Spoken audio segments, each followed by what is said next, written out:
الحمد لله وكفى وسلام على عباده الذين اصطفى أما بعد فقد قال الله تعالى في كلامه المجيد والفرقانه الحميد أعوذ بالله من الشيطان الرجيم بسم الله الرحمن الرحيم اقرأ باسم ربك الذي خلق الإنسان من علق اقرأ وربك الأكرم الذي علم بالقلم وقال رسول الله صلى الله عليه وسلم طلب العلم فريضة على كل مسلم صدق الله العلي العظيم وصدق رسوله النبي الكريم ونحن على ذلك من الشاهدين والشاكرين বড় খারদিয়া বাজার নুরানি হাফিজিয়া মাদ্রাসা ও আলহেরা মহিলা মাদ্রাসা সালতা ফরিদপুর এর বার্ষিক ওয়াজ মাহফিলের মুআজ্জাজ মুকাররম সম্মানিত সভাপতি, এই এলাকারই কৃতি সন্তান, বিশিষ্ট আলেমে দ্বীন, ইসলামী চিন্তাবিদ জনাব হযরত মাওলানা মুফতি রিজাউল ইসলাম সাহেব দামাত বারাকাতুহুম মাদ্দাজিলহুল আলী আলোচনা পেশ করবেন বাংলাদেশের আলোড়ন সৃষ্টিকারী বরেণ্য আলেমে দ্বীন জনাব হযরত মাওলানা নাসিরউদ্দিন যুক্তিবাদী গোপালগঞ্জ। আলোচনা পেশ করবেন বাংলাদেশের ঐতিহ্যবাহী জাতীয় দ্বীনী শিক্ষা প্রতিষ্ঠান গওহরডাঙ্গা মাদ্রাসার বিশিষ্ট মুহাদ্দিস হযরত মাওলানা মুফতি মাকসুদুল হক। আলোচনা পেশ করবেন আমাদের এলাকারই গর্বিত সন্তান, বিশিষ্ট আলেম এবং অত্যন্ত জ্ঞানগর্ভ আলোচনা করে থাকেন হযরত মাওলানা শফিকুল ইসলাম সাহেব দামাত বারাকাতুহুম। অন্যান্য ওলামায়ে কেরাম, কোরআন হাদিসের প্রেম মহব্বত ভালোবাসা নিয়ে আগত সম্মানিত দ্বীনী ভাইয়েরা, পর্দার অন্তরালের সম্মানিত মা ও বোনেরা, আমরা মহামহিয়ান অতীব দয়াময় আল্লাহ রাব্বুল আলামিনের দরবারে দিল থেকে মন থেকে গভীর শ্রদ্ধা ভক্তি নিয়ে কালেমাতুশ শুকর আদায় করছি, যেই দয়াময় মেহেরবান মালিক আজকের এই পাপে তাপে জর্জরিত সমাজের দুর্গম পথ মাড়িয়ে আমাদেরকে এই কোরআনের মাহফিলে জান্নাতের এই বাগিচায় দয়া করে সমবেত হওয়ার তৌফিক দিয়েছেন। এই জন্য অত্যন্ত শ্রদ্ধার সাথে ভক্তি নিয়ে সেই মহান মালিকের দরবারে কালেমাতুশ শুকর আদায় করি, সকলে বলি আলহামদুলিল্লাহ। সম্মানিত হাজিরিন, এটা নিঃসন্দেহে আমরা বলতে পারি রাসূল সাল্লাল্লাহু আলাইহি ওয়াসাল্লাম একটি যুগ সম্পর্কে আমাদেরকে সতর্ক করে গিয়েছিলেন, যেমনি একটি সময় এই উম্মতের আসবে যেই সময় হাতে জ্বলন্ত আগুন ধরে রাখার চাইও কঠিন হবে ঈমান আমলের উপরে টিকে থাকা। আমরা হয়তো অনেকটাই সেই সময় অতিবাহিত করছি, কারণ আজ চারদিকে বাতিলের হুঙ্কার, হকের আওয়াজকে স্তব্ধ করে দেওয়ার জন্য জাতীয় আন্তর্জাতিক নানানমুখী ষড়যন্ত্র চক্রান্ত, বিশেষ করে মানবতার মনুষ্যত্ব বিকশিত হয় শিক্ষার মাধ্যমে। সেই শিক্ষা কারিকুলামকে এমন ভাবে তৈরি করা হয় যেই শিক্ষা থেকে মানুষ তার মানবিক দায়িত্ব কর্তব্য সম্পর্কে কিছুই জানার সুযোগ পায় না, বরং কোরআন সুন্নাহ পরিপন্থী মানবতা বিরোধী অনেক শিক্ষা এই আধুনিক শিক্ষা ব্যবস্থার মাধ্যমে দেয়া হয়ে থাকে। এক কুখ্যাত ডারউইন সে একটা মতবাদ প্রকাশ করেছিল যে মানুষ বানর থেকে তৈরি হয়েছে। নাউজুবিল্লাহ। কোনো চিন্তা ভাবনা না করে তার এই দর্শনকেও আমাদের মতন এরকম মুসলিম দেশের শিক্ষার অন্তর্ভুক্ত করা হয়েছে, বলুন নাউজুবিল্লাহ। এমনি ভাবে মুসলমানের রক্তে অর্জিত সম্পদের ট্যাক্সের টাকায় পরিচালিত সরকার, যার বড় একটা অংশ এই শিক্ষা খাতে ব্যয় করে থাকে, অথচ আমাদের এই শিক্ষা ব্যবস্থায় আমাদের শিক্ষার্থীরা হালাল হারাম, ন্যায় অন্যায়, ভালো মন্দ, মানুষ হিসেবে, আশরাফুল মাখলুকাত হিসেবে তার দায়িত্ব কর্তব্য সম্পর্কে সে কিছুই অবহিত হতে পারে না। এই দুনিয়াই তার শেষ নয়, বরং এই দুনিয়াতে তার আগমন করার একমাত্র লক্ষ্য উদ্দেশ্য হচ্ছে তার অনন্তকালের সেই জিন্দিগি, আখিরাতের জিন্দিগিকে তৈরি করার জন্য। এই হায়াতে জিন্দিগি একেবারেই ক্ষণস্থায়ী, আখিরাতের জিন্দিগি হচ্ছে চিরস্থায়ী। এই দুনিয়াতে আসার উদ্দেশ্যই হচ্ছে সে আখিরাতকে তৈরি করার জন্য। আল্লাহর ঘোষণা, আল্লাযী খালাকাল মাউতা ওয়াল হায়াতা লিয়াবলুয়াকুম আইয়ুকুম আহসানু আমালা। আল্লাহ পাক বলেন যে আমি মানুষের জীবন মৃত্যু দিয়েছি এই কারণে যে মানুষের মধ্যে কে উত্তম আমল নিয়ে আমার কাছে আসতে পারে, সেই পরীক্ষার জন্যই আমি মানুষের হায়াত মউত দিয়েছি। কিন্তু বড় দুঃখের বিষয়, আমাদের এই শিক্ষা ব্যবস্থা থেকে এই চিরন্তন সত্য জানার সৌভাগ্য আমাদের শিক্ষার্থীদের হয় না। বড় দুঃখের বিষয়, মানুষ আশরাফুল মাখলুকাত, সে প্রাণীর চাইতে আলাদা। প্রাণী যেরকম যেভাবে ইচ্ছা সেভাবে জীবন যাপন করে, তার যেরকম হালাল হারাম, ন্যায় অন্যায়, ভালো মন্দের ভেদ বিচারের প্রয়োজনীয়তা নাই। এই আশরাফুল মাখলুকাত মানুষকেও সেইভাবেই তৈরি করা হয় আমাদের শিক্ষা ব্যবস্থায়। কেননা আমাদের শিক্ষা কারিকুলামে হালাল হারামের কোনো বিধিবিধান নাই, ন্যায় অন্যায়, ভালো মন্দের কোনো নৈতিকতার কোনো তালিম তরবিয়াত আমাদের শিক্ষায় নাই। অথচ আল্লাহ রাব্বুল আলামিন এই মানবতার উদ্দেশ্যে প্রথম যেই হুকুম করেছেন সেটা ছিল ইকরা বিসমি রাব্বিকাল্লাযী খালাক, পড়ো তোমার রবের নামে যিনি তোমাকে সৃষ্টি করেছেন। অর্থাৎ তুমি সেই শিক্ষা গ্রহণ করো যেই শিক্ষার মাধ্যমে তুমি তোমার রবকে চিনতে পারো। কেননা তুমি যদি তোমার রবকে চিনতেই না পারো তাহলে মানবে কি করে? মানতে হলে আগে তাকে চিনতে হয়। আজ বড় রকমের পদ পদবীর লোকজন এই বাংলাদেশে বসবাস করে। বড় পদের কথা বলছি না, শুধু এই সালথা থানার ওসি যদি এখানে আগমন করেন, নিশ্চয় আমরা তাকে কত সম্মান ইজ্জত করবো কিনা, যদি তাকে চিনি।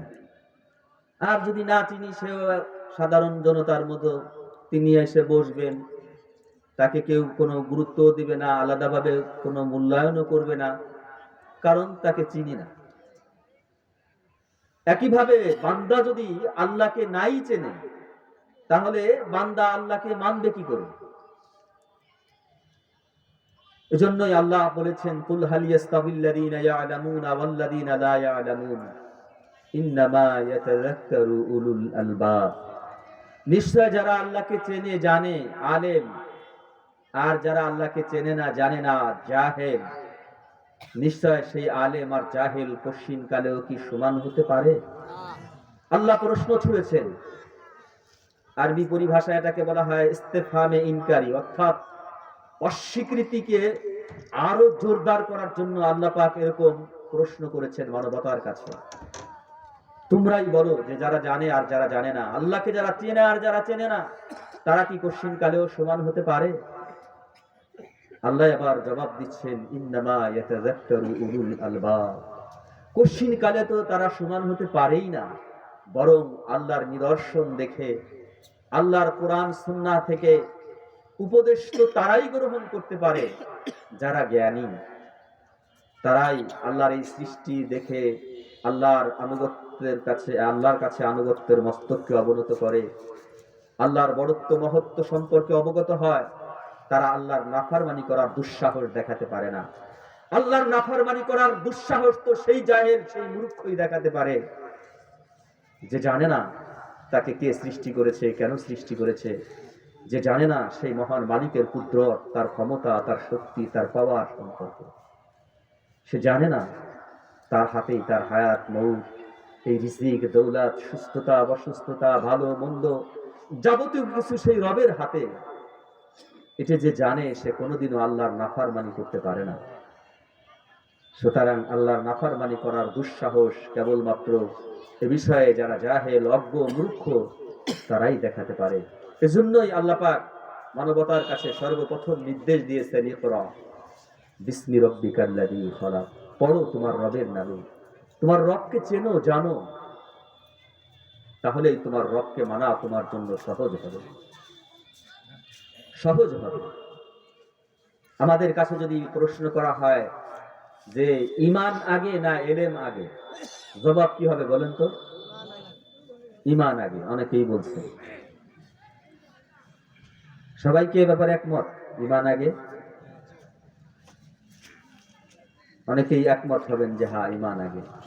কিন্তু আল্লাহ বলেন ফা'লামু আন্নাহু লা ইলাহা ইল্লাল্লাহ, না, আগে তুমি জানো, তারপরে তুমি এ কথার স্বীকৃতি দাও যে আল্লাহ ছাড়া কোনো মাবুদ নাই। আগে জানতে হবে। তুমি যদি না জানো, তুমি মূর্খ হও, অনেক বেঈমান অনেক ভাবে ব্ল্যাকমেইল করে তোমার ঈমানকে নষ্ট করবে, তোমাকে সিরাতে মুস্তাকিমের পথ থেকে গুমরাহির পথে পরিচালিত করবে, যেটা তুমি জানবেও না যদি তোমার ইলম না থাকে। এজন্যই ঈমানের চেয়ে ইলমের আগে, ইলমের মাধ্যমেই ঈমানের হেফাজত হবে।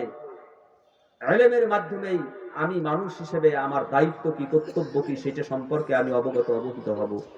আমার যদি ইলমই না থাকে, তাহলে আমি মানুষ হিসেবে আমার করণীয় কি, বর্জনীয় কি, আমার জন্য কোনটা ভালো কোনটা খারাপ, এটা আমি বুঝবোই বা কি করে? এজন্য আল্লাহ রাব্বুল আলামিনও আগে ঈমানের কথা না বলে, আগে নামাজের বিধান অবতীর্ণ না করে, আগে রোজা, হজ, যাকাত ইত্যাদি বিধিবিধান অবতীর্ণ না করে আল্লাহ পাক আগে মানবতার কাছে নির্দেশ দিলেন, ইকরা বিসমি রাব্বিকাল্লাযী খলাক।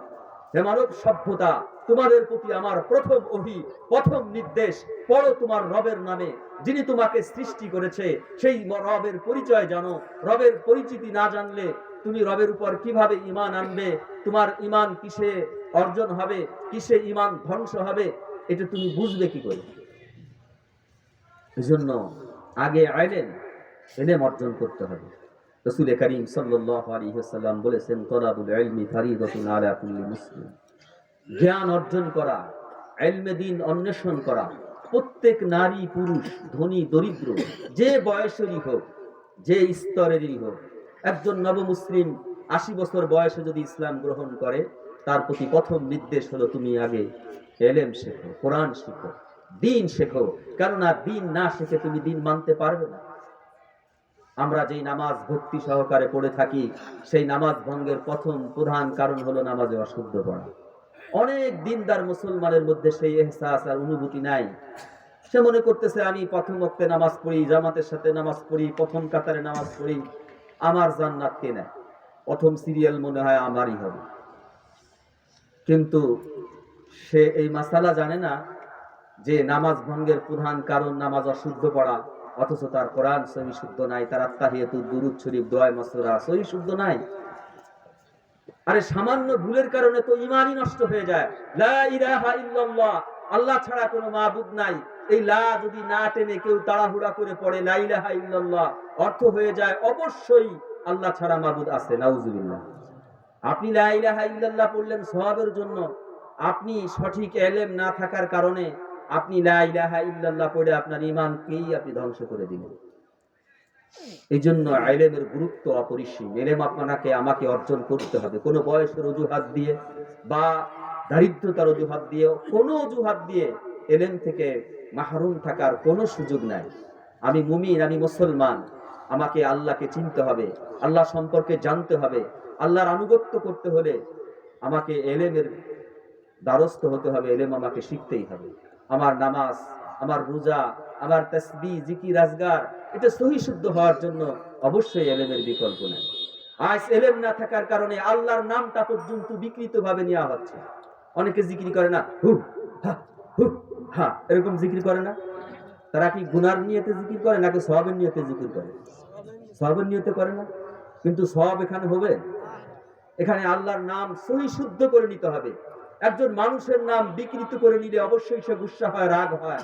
আর আপনি মহান আল্লাহর নাম হু হা করে এরকম বিকৃতি করবেন, হু মানে একজন পুরুষ, হা মানে একজন মহিলা, আপনি তাহলে হু হা করে আপনি জিকির করলেন আর এটা সওয়াবের আশা করেন, এই আশা আপনি কি করে করতে পারেন? এটা সম্পূর্ণ মূর্খতার কারণে এটা হয়, জাহালাতের কারণে এটা হয়। যদি কেউ সহি ইলম থাকতো, সে কোনোদিনও আল্লাহর নাম এরকম বিকৃত ভাবে করতো না, আল্লাহর জিকির কোনোদিন সে বিকৃত ভাবে করতো না, আল্লাহর ইবাদত বন্দেগী সে অবশ্যই সহি শুদ্ধ ভাবে করতো। এই জন্য ইলমের গুরুত্ব অপরিসীম। আমার পরিজাত টুকরা সন্তান সন্ততি আজ জাগতিক শিক্ষা ব্যবস্থা থেকে কি শিক্ষা অর্জন করছে? আমাদের দীর্ঘদিনের দাবি ছিল প্রাইমারি স্কুলগুলোতে একজন ধর্মীয় শিক্ষক নিয়োগ দেওয়া হোক, তাহলে আমাদের কোমলমতি শিক্ষার্থীরা এই প্রাইমারি স্কুল থেকেও দিন শিক্ষা অর্জন করতে পারত।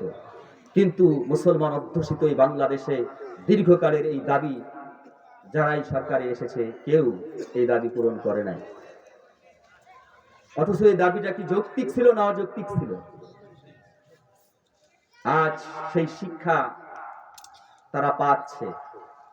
আজ বিবিসি সহ বিভিন্ন গণমাধ্যমে প্রচার হচ্ছে যে প্রাইমারি স্কুলে শিক্ষার্থী নাই, শিক্ষার্থী সব নুরানির দিকে ঝুঁকছে। কারণ অভিভাবকরা এখন সচেতন, তারা দেখতেছে যে প্রাইমারিতে শুধু জাগতিক শিক্ষা অর্জন করতেছে, তাও বিভিন্ন ছুটি, পূজার বন্ধ, এই বন্ধ সেই বন্ধ, গরমের বন্ধ, শীতের বন্ধ, বন্ধের আর কোনো শেষ নাই। আলহামদুলিল্লাহ নুরানি মাদ্রাসাগুলো এত বন্ধ সন্ধ নাই, এত অজুহাত নাই। এরপরে যারা স্কুলে পাঠদান করে তারা একমাত্র বেতনকেই মাকসাদ হিসেবে নেয়, বেতনের উদ্দেশ্যেই পড়ে। নগদের একটি ঘটনা, শিক্ষকরা প্রাইমারি স্কুলে ফাইনাল পরীক্ষা চলতেছে, সেই পরীক্ষা নেওয়া বাদ দিয়ে তারা তাদের গ্রেড বাড়ানোর জন্য ঢাকায় আন্দোলন করতে গেছে। অথচ পরীক্ষা চলতেছে, পিয়নরা কোনো জায়গায় গার্ড দিতেছে, কোনো জায়গায় অভিভাবক আছে, কোনো জায়গায় কেউ দেখার মতো নাই। পরীক্ষার মতন পরীক্ষা হচ্ছে, কোনো অভিভাবক নাই, কোনো শিক্ষক নাই, সেটাকে দেখভাল বাৎসরিক পরীক্ষা, অথচ তা দেখার সুযোগ নাই। তাদের গ্রেড বেশি দরকার। এই জন্য আন্দোলন করুক, তারা রাজনৈতিক আন্দোলন করার আন্দোলনে আমরা নিষেধ করতেছি না, কিন্তু পরীক্ষা, ফাইনাল পরীক্ষা চলতেছে, সেই পরীক্ষা বাদ দিয়ে আন্দোলন করতে হবে। বলার উদ্দেশ্য তাদের মাকসাদ হলো বেতন, কিন্তু নুরানি মাদ্রাসায় যারা পাঠদান করায় তাদের মাকসাদ শুধু বেতন নয়, তাদের লক্ষ্য উদ্দেশ্য একজন জন্মগত মানুষকে হাকিকতে মানুষে রূপান্তরিত করা এবং এর মাধ্যমে নিজের আখিরাতকে গড়া, আল্লাহর সন্তুষ্টি অর্জন করা। আমার হাবিব সাল্লাল্লাহু আলাইহি ওয়াসাল্লাম যে কথা ঘোষণা করেছেন, খায়রুকুম মান তাআল্লামাল কুরআনা ওয়া আল্লামা, তোমাদের মধ্যে সর্বোত্তম ওই ব্যক্তি যিনি কুরআন মাজিদ শিক্ষা করেন এবং অপরকে শিক্ষা দেয়। একজন মাদ্রাসার শিক্ষক সেই তামান্না, সেই আকাঙ্ক্ষা নিয়ে কত কষ্ট, সামান্য বেতন। আজ প্রাইমারিতে 30-40 হাজার টাকা বেতনেও তাদের হচ্ছে না, আন্দোলন করতেছে বেতন বৃদ্ধির জন্য। কিন্তু একজন নুরানির শিক্ষক 8,000, 10,000, 12,000 টাকা সম্মানী, শুধু তাই পেয়ে শেষ রাত্রে উঠে শীত, গ্রীষ্ম বা বর্ষা কোনো কিছুর পরোয়া না করে কত কষ্ট করে মায়া মমতার সবটুকু উজাড় করে দিয়ে বাচ্চাদেরকে শিখাচ্ছে। জাগতিক শিক্ষা প্রতিষ্ঠানগুলো অনাবাসিকভাবে পরিচালিত হয়। সামান্য সময়ের জন্য ক্লাসে আসে, ক্লাস শেষে চলে গেল, কে কোথায় গেল তার আর কোনো খোঁজ খবর নেওয়ার থাকে না। এমনকি কোনো শিক্ষক আমার জানা মতে এরকম খোঁজ নেয় যে তোমার বাকি সময়টা কিভাবে কাটাইছিলাম, এরকম খোঁজ খবর কোন জাগতিক প্রতিষ্ঠানের শিক্ষকরা নেয় বলে আমার জানা নেই। কিন্তু মাদ্রাসা সার্বক্ষণিক শিক্ষকের নজরদারিতে তো শিক্ষার্থী থাকেই। ছুটি হলেও বাড়িতে গিয়ে তার সময়টা কিভাবে কাটিয়েছে সেটারও জবাবদিহিতা করতে হয়। নামাজ ঠিক মতো পড়েছিল কিনা, টেলিভিশন বা হারাম গান বাজনায় তার সময় ব্যয় হয়েছিল কিনা, এই ব্যাপারে জবাবদিহি করতে হয়। কিন্তু জাগতিক শিক্ষা প্রতিষ্ঠানগুলোতে সেই জবাবদিহিতা নেই। অভিভাবকরা আরো সচেতন হয়েছে যে মাদ্রাসাগুলোতে এখন শুধু কোরআন হাদিসের শিক্ষাই দেওয়া হয় তা নয়, বরং আলহামদুলিল্লাহ, বরং অন্যান্য স্কুলের চাইতে নুরানি একাডেমিগুলোতে, মাদ্রাসাগুলোতে বাংলা, অঙ্ক, ইংরেজি অত্যন্ত যত্নের সাথে আপনি দেখবেন, চ্যালেঞ্জ করতেছি, স্কুল কলেজের ছাত্রদের চাইতে নুরানি একাডেমিতে যারা পড়তেছে তাদের হাতের লেখা, আপনি ওই ক্লাসের হাতের লেখা তাদেরকে চ্যালেঞ্জ করবে, অঙ্ক, ইংরেজি, আরবি তো আছে, চ্যালেঞ্জ করবে। এজন্যই অভিভাবকরা তাদের সন্তানদেরকে আজ নুরানি প্রতিষ্ঠানে ভর্তি করতেছে। কারণ মানুষ এখন বুঝতেছে যে আমার সন্তানেরা একই প্রতিষ্ঠান থেকে জাগতিক শিক্ষাও গ্রহণ করতেছে, আবার আখিরাতের পরকালের জিন্দেগির শিক্ষাও সে লাভ করতেছে। এটাও একটা ভুল ধারণা যে কোরআন হাদিসের শিক্ষা শুধু পরকালেই কাজে লাগবে। এরকম আমাদের অনেক দিনদাররাও মনে করে যে কোরআন হাদিসের শিক্ষা অর্জন করলে বাস পরকালে কিছু নাজাতের ব্যবস্থা হবে। কিন্তু কোরআন হাদিসের শিক্ষা শুধু পরকালেই নাজাতের গ্যারান্টি দেয় না, বরং কোরআন হাদিসের শিক্ষা মানুষকে মানুষ বানায়। কোরআন হাদিস পশু থেকে মানুষকে আলাদা করে। কোরআন হাদিসের শিক্ষাই মানুষকে প্রকৃত মানুষে রূপান্তর করে। একজন জন্মগত মানুষকে হাকিকাতে মানুষে রূপান্তর করে হচ্ছে কোরআন হাদিসের শিক্ষা। কোরআন হাদিসের শিক্ষাই কেবল মানুষকে ভদ্রতা, শিষ্টাচার এবং নীতি নৈতিকতা কোরআন হাদিসের শিক্ষাই মানুষকে দিয়ে থাকে। কোরআন হাদিসই কেবল মানুষকে এই শিক্ষাই দিয়ে থাকে, লা ইয়ারহাম সগীরানা ওয়ালা ইউআক্কির কাবীরানা ফালাইসা মিন্না। যে ব্যক্তি তোমাদের ছোটদেরকে স্নেহ করবে না, বড়দেরকে সম্মান করবে না, সে আমার উম্মতের দলভুক্ত হতে পারবে না। বলুন নাউজুবিল্লাহ। এই শিক্ষা কি জাগতিক শিক্ষায় দিয়ে থাকে? ইতিহাস ভূগোল পড়ে পড়ে এই শিক্ষা কেউ লাভ করতে পেরেছে? এই শিক্ষা দিনী প্রতিষ্ঠান থেকেই শেখে। সে জানে তার পিতামাতার গুরুত্ব কি, সে জানে আল জান্নাতু তাহতা আকদামিনাল উম্মাহাত, মায়ের পায়ের নিচে সন্তানের ভেস্ত, সুতরাং তাকে মায়ের শ্রদ্ধা ভক্তি তাকে করতে হবে। সে জানে হুমা জান্নাতুকা ওয়া নারুকা, পিতামাতা তার জান্নাত না হয় পিতামাতাই তার জাহান্নামের কারণ। সুতরাং পিতামাতা যদি সন্তুষ্ট হয় আল্লাহ সন্তুষ্ট হবে, বিনিময়ে সে জান্নাত পাবে। পিতামাতা যদি তার উপরে অসন্তুষ্ট হয় আল্লাহ অসন্তুষ্ট হবে, তার বিনিময়ে তাকে জাহান্নামের অধিবাসী হতে হবে। সুতরাং এই শিক্ষা সে দিন থেকেই গ্রহণ করে থাকে, দিনী শিক্ষা থেকে, কোরআন হাদিসের শিক্ষা থেকেই লাভ করে থাকে। সুতরাং এটা আমাদের কামনা কিনা যে একজন মানুষ এরকম আদর্শবান হোক, নীতিবান হোক, সে হালাল হারাম, ন্যায় অন্যায়, ভালো মন্দ বেঁচে চলুক, সে ছোটকে স্নেহ করবে, বড়কে আদর সম্মান করবে, ইজ্জত করবে, আলেমের তাজিম করবে, মানুষকে মানবতা শিক্ষা দিবে এবং সুন্দর সুশৃঙ্খল ভাবে তার জীবনকে যাপন করবে। এটা আমরা চাই কিনা? একজন মানুষ সত্যবাদী হোক, সে মিথ্যাবাদী না হোক, সে মদখোর, গাঁজাখোর, নিশাখোর না হোক, এটা আমরা ধর্ম বর্ণ নির্বিশেষে এটা চাই কিনা? কিন্তু আমাদের জাগতিক প্রতিষ্ঠানগুলো কি সেই শিক্ষা দেয়? দেয় না। বিধায় আজ বাধ্য হয়ে মানুষ তার সন্তানদেরকে নুরানি শিক্ষায় শিক্ষিত করতেছে। এখান থেকে সে নীতি, আদর্শ, নৈতিকতা, শিষ্টাচার, ভদ্রতা, মার্জিত জীবন যাপন এটাও যেমনি ভাবে সে শিখতে পারছে, সে তেমনি ভাবে আখিরাতের জীবন জিন্দিগি সম্পর্কে তার করণীয় কি, বর্জনীয় কি, আল্লাহর যে নির্দেশ, ইকরা বিসমি রাব্বিকাল্লাযী খালাক, এই নির্দেশ সে পালন করতেছে। রাসূল সাল্লাল্লাহু আলাইহি ওয়াসাল্লামের নির্দেশ তলাবুল ইলমি ফারিদাতুন আলা কুল্লি মুসলিম, প্রত্যেক নর নারী সকলের উপর জ্ঞান অর্জন করা ফরজ। এই ফরজিয়ত সে কাম অর্জন করতেছে, সাথে সাথে সে একজন ভালো মানুষ হতে পারতেছে, একজন ভালো মানুষ হতে পারতেছে। একজন ভালো মানুষ হওয়া এটাই হচ্ছে মানবতার জীবনের সবচেয়ে বড় গুরুত্বপূর্ণ বিষয়। একজন ভালো মানুষ থেকে অন্য মানুষরা নিরাপদে থাকে, একজন ভালো মানুষ থেকে মানুষরা উপকৃত হতে পারে। আর একজন মানুষ নামের কুলাঙ্গার, সে ভয়ঙ্কর বাঘের চাইতেও ক্ষতিকারক, ভয়ঙ্কর সিংহের চাইতেও সে ভয়ঙ্কর, কারণ তার থেকে মানুষের জান, মাল, ঈমান, ইজ্জত, আবরুর নিরাপদ না। সে সন্ত্রাসী হলে, সে চাঁদাবাজ হলে, সে ধোঁকাবাজ হলে, সে অসংখ্য মানুষকে ক্ষতিগ্রস্ত করে, অসংখ্য মানুষের জীবন পর্যন্ত সে ধ্বংস করে।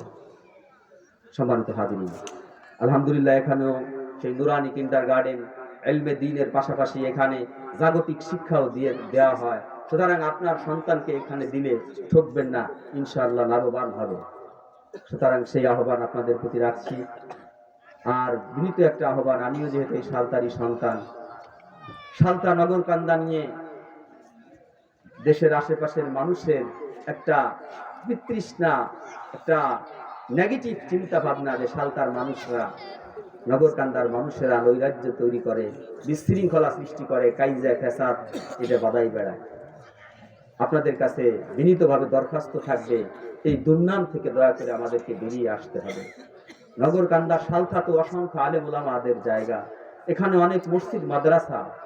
সুতরাং কেন এখানের মানুষ সামান্য তুচ্ছ ঘটনা নিয়ে এরকম কাইজা ফাসাদে লিপ্ত হবে? একজন মুসলমানের চরিত্র তো এমন হতে পারে না। আল্লাহ রসুল বলেন, আল মুসলিমু মান সালিম আল মুসলিমুনা মিন লিসানি ওয়া ইয়াদি। মুসলমান তো সেই যার হাত এবং জবান থেকে অন্য মুসলমান নিরাপদে থাকে। তাহলে আমি কি মুসলমান যে আমার হাত দিয়ে আরেকজন কষ্ট পায়, আমার জবান দিয়ে আরেকজন কষ্ট পায়, অথচ আমি নিজেকে মুসলমান দাবি করতেছি, আমি নামাজ কালামও পড়ি, আমি জাহান্নাম থেকে বাঁচার আশাও রাখি। আল্লাহর ঘোষণা, ওয়ালা তামুতুন্না ইল্লা ওয়া আনতুম মুসলিমুন, মুসলমান না হয়ে তোমরা মৃত্যুবরণ করো না। অথচ আমি মুসলমান হতে চাই, মুসলমানের দাবি আমার পরিপূর্ণভাবে 100% আমি করি, অথচ আমার হাত দ্বারা আরেকজন কষ্ট পায়, আমার জবান দ্বারা আরেকজন কষ্ট পায়। আরে শুধু কষ্ট পায় নাকি, আমি মুসলমান, আমার হাতে আরেকজনের মুসলমানের জীবন পর্যন্ত চলে যায়। কিসের মুসলমান? আল্লাহ রাব্বুল আলামিন বলেন, মান কাতালা নাফসান বিগাইরি নাফসিন আও ফাসাদিন ফিল আরদি ফাকাআন্নামা কাতালান নাসা জামিআ। যে ব্যক্তি শরীয়ী কোনো কারণ ছাড়া বা দুনিয়াতে কোনো ফিতনা ফাসাদ বিপর্যয় সৃষ্টিকারী ছাড়া অন্যায়ভাবে কোনো মানুষকে হত্যা করলো, খেয়াল করে শুনি কোরআনের কথা, সূরা মায়েদা 32 নম্বর আয়াত, কোনো বানানোর কথা বলতেছি না। আল্লাহ বলেন, যে ব্যক্তি অন্যায়ভাবে একজন মানুষকে হত্যা করলো, সে যেন সারা দুনিয়ার সমস্ত মানুষকে হত্যা করলো। বলুন নাউজুবিল্লাহ। অথচ আমরা তুচ্ছ ঘটনা নিয়ে আমি মানুষ মারতেছি, মানুষের ঘর বাড়ি ভাঙতেছি। আমি মুসলমান, আমি পরকালে নাজাতের আশা করতেছি। প্রিয় খাদ্যবাসী, আমি এই খাদ্যের স্কুলেরই সাবেক ছাত্র, আমি দূরের কেউ না, আমিও শান্তার লোক। দূরের কেউ ভাবলে আবার বলতে পারেন যে আমাদের এলাকার এসে আমাদের দুর্নাম করতেছে।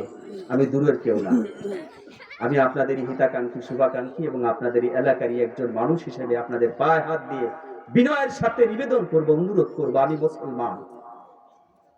আমার ধারায় তো মানুষ কষ্ট পাওয়া থাক দূরের কথা, আমরা তো সেই রাসূলের উম্মত যিনি আমাদেরকে জানিয়েছেন একজন ব্যভিচারিণী নারী একটা পিপাসিত কুকুরকে পানি পান করার কারণে তার জন্য জান্নাতের ফয়সালা হয়েছিল।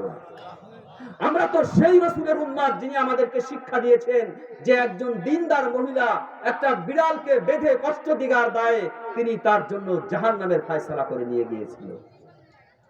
সুতরাং বিড়ালকে কষ্ট দেওয়ার জন্য যদি জাহান্নামে যেতে হয়, তাহলে আপনি মানুষকে কষ্ট দিয়ে কি করে জান্নাতের আশা করতে পারেন? মানুষের আশ্রয় কেন্দ্র ঘর। রাসূল সাল্লাল্লাহু আলাইহি ওয়াসাল্লাম বলেন, ফিতনার যুগে তোমরা বেশি বেশি ঘরে সময় কাটায়, বাজারে বিভিন্ন আড্ডা গোড্ডায় গেলে গীবাত শিকায়েত হবে, তোমরা ঘরে অবস্থান করো। আর আমি তার ঘর ভেঙে নেই, আমি তার ঘর জ্বালিয়ে নেই, আমি মুসলমানের দাবিদার। খবরদার, এই দাবি কোনোদিনও সত্য হবে না, এই দাবি চূড়ান্ত ভাবে মিথ্যা। আমি মুসলমান হয়ে কোনোদিনও আরেকজন মুসলমানের ঘর ভাঙতে পারি না, আমি কোনো মুসলমানের আবাসস্থলকে পুড়িয়ে দিতে পারি না, জ্বালিয়ে দিতে পারি না। এটা কোনোদিনও কোনো মুসলমানের আদর্শ দূরের কথা, যার মধ্যে মনুষ্যত্বের ন্যূনতম অনুভূতি আছে, সে কোনোদিনও কারো বাসা বাড়ি ভাঙতে পারে না, পারে না। আরে মানুষের বাসা বাড়ি তো দূরের কথা, রাসূল সাল্লাল্লাহু আলাইহি ওয়াসাল্লাম বলেন, তুমি সাবধান থাকবে, কোনো প্রাণী, কোনো মাখলুকের বাসার ব্যাপারে তুমি সতর্ক থাকবে। তুমি পেশাব করতে বসেছো, তুমি দেখে নিবে ওখানে কোনো কীট পতঙ্গের বাসা আছে কিনা, কেননা তুমি ওখানে পোশাক করে তার বাসা ভিজিয়ে দিলে সে কষ্ট পাবে। আর বনি আদম আশরাফুল মাখলুকাত, আমি তার ঘর বাড়ি জ্বালিয়ে দেই তুচ্ছ কারণে। আল্লাহর রাস্তায় ফিরে আসেন এই সমস্ত কর্মকাণ্ড থেকে। আমরা সম্প্রীতি করি, ভালোবাসা করি। কবির ভাষায় কোথায় স্বর্গ কোথায় নরক, কে বলে তা বহুদূর, মানুষের মাঝেই স্বর্গ নরক, মানুষে তো সরাসুর। রিপুর তাড়নায় যখনই মোদের বিবেক পায়ার গোলয়, আত্মগ্লানির নরক অলনে তখনই ভুলতে হয়। প্রীতি ও প্রেমের পূর্ণ বাঁধনে যবে মিলি পরস্পরে, স্বর্গ আসিয়া দাঁড়ায় তখন আমাদের পুরো ঘরে। অত্যন্ত তাৎপর্যপূর্ণ একটি কথা। আমরা যদি পরস্পরের মধ্যে সৌহার্দ্য, সম্প্রীতি, ভালোবাসা তৈরি করতে পারি, আমাদের সমাজ হবে জান্নাতি সমাজ, আমরা হব জান্নাতের পথের যাত্রী। আর যদি আমরা পরস্পরে হিংসা, বিদ্বেষ, কলহ, বিবাদ তৈরি করে রাখি, তাহলে জাহান্নাম দুনিয়াতেই শুরু হবে আর আমরা হয়ে যাব জাহান্নামের যাত্রী। সুতরাং জান্নাতের যাত্রী হলে আমার দুনিয়ার থেকেই সেই জান্নাতের পথে চলতে হবে, সম্প্রীতির পথে চলতে হবে, মায়া মমতার পথে চলতে হবে। মুসলমান পরস্পরে ভাই, এটা কোরআন এবং হাদিসে অসংখ্য বার বলা হয়েছে। সুতরাং ভাই কোনোদিন ভাইয়ের উপর জুলুম করতে পারে না, নির্যাতন করতে পারে না, নিপীড়ন করতে পারে না। শয়তানের ধোঁকায় কখনো এসে গেলে নিজেকে সংযত রাখবে, ধৈর্য ধারণ করবে, তৃতীয় পক্ষ সেটাকে মীমাংসা করে দিবে। আলহামদুলিল্লাহ, এই খাদ্য গ্রামের এই কৃতি সন্তান মুফতি রিজাউল ইসলাম সাহেবের মতন আলেম যেই জনপদে জন্ম নিয়েছে, সেই জনপদবাসী নিশ্চয় আরো দায়িত্বশীল হবে, আরো চিন্তাশীল হবে, আরো অসংখ্য আলেম ওলামার দেশ, গ্রাম, এই গ্রাম। সুতরাং আপনাদের কাছে অনুরোধ থাকবে আলেম ওলামাদের ইজ্জত সম্মান রক্ষার্থে এই আল্লামা আব্দুল আজিজ বাহিদ্দা হুজুর রহমতুল্লাহ আলাইহি সহ অনেক আল্লাহর ওলি এই নগরকান্দা সালথায় জন্ম নিয়েছে, এখনো বিদ্যমান আছে। আমরা আল্লাহর হস্তে জীবনকে একটু সংযত করব। রাগ গুসাকে দমন করতে পারলে সেইভাবে শ্রেষ্ঠ মুজাহিদ, আল্লাহর কাছে প্রিয় ভজন। ইন্নাল্লাহা মা'আস সাবিরিন, আর এই ধৈর্যশীলদের সাথে স্বয়ং আল্লাহ থাকেন। কারো ব্যাপারে এরকম কঠিন সিদ্ধান্ত নেব না যে ওকে ক্ষমা করা যাবে না। তাহলে যদি আল্লাহ আমার ব্যাপারে সিদ্ধান্ত নেয় যে আমিও তোকে ক্ষমা করব না, তাহলে আমার কি উপায় হবে?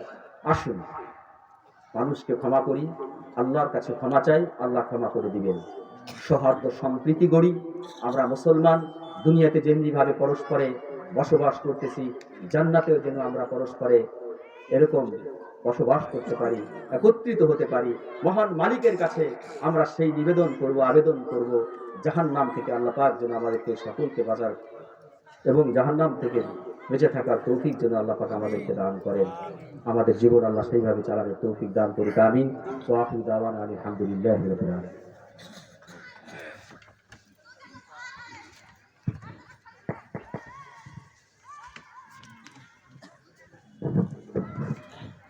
আলহামদুলিল্লাহ। হযরত